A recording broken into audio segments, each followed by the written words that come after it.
that one that's loose like that, I don't know if that's such a good idea to use that one. It's not bad, but I don't know, I'm gonna use this on the test, just so you know. All right, now, the Wait, deal wait. is. Go I ahead. didn't see what anterior, posterior. Oh, this is anterior, posterior, Oh. this is anterior, and it's like a concave shape. Yeah, the back of your hand. Okay, now, guys, we have the thumb, we work our way over to the pinky side, right?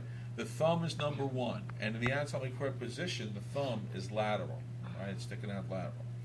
Okay, now what I do is this, for the carpals, for the wrist bones, I follow the thumb up, and then I get to this very first carpal that's articulating with the metacarpal of the thumb. That's your trapezium. Then stay on the bottom row, trapezoid, capitate, hamate with that little handle right here. So trapezium, trapezoid, capitate, hamate with the little handle. Then from the little handle and the hamate, we hop over to this round guy, which is the pisiform, who's actually a bone that's fused onto the next bone right here, which is the triquetrium. So pisiform, triquetrium, then it's from the moon, lunate, and then the very largest of them all, scaphoid. So let's work our way around again. Follow the thumb up, trapezium, trapezoid, capitate, hamate with the little handle. Then hop up to the pisiform, the round guy, fuse to the triquetrium, the lunate, and then the largest scaphoid. Okay, so that's how we work our way around. Now, all of these bones here in the palm, essentially making the palm of your hand, are your metacarpals. So you just number them, and the thumb is 1, so we have the number 1, number 2, number 3, number 4, number 5 metacarpals.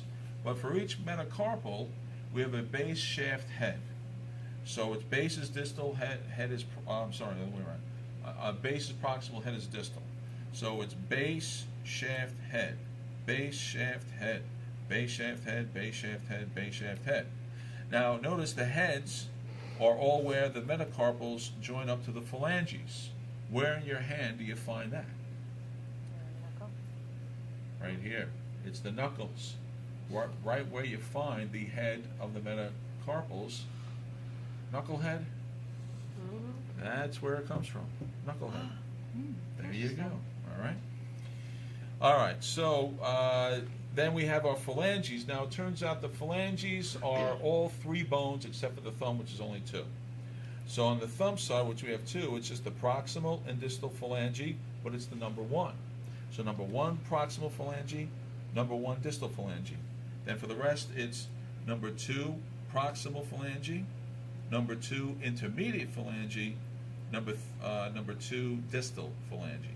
So it's proximal, intermediate, distal, proximal, intermediate, distal, proximal, intermediate, distal, 1, 2, 3, 4, 5. Okay? So if I'm pointing at this one here, and I say name this bone, you're going to say what? 3 intermediate. 3 intermediate phalange. All right, all 3 words. 3 intermediate phalange. Now for each phalange, just like the metacarpals, we have base, shaft, head. So if I say name the structure right here, what are you going to say? Base comes first. I know it's weird. Base. You don't have to tell me the name of the bone. Just tell me it's the base. Shaft, head. Base, shaft, head. Base, shaft, head. Base, shaft, head. Base, shaft, head. Every single one's got a base, shaft, head. That's 2. Okay? Right. It's 1, 2, 3, 4, 5. Alrighty. So that's it. Any questions on that part?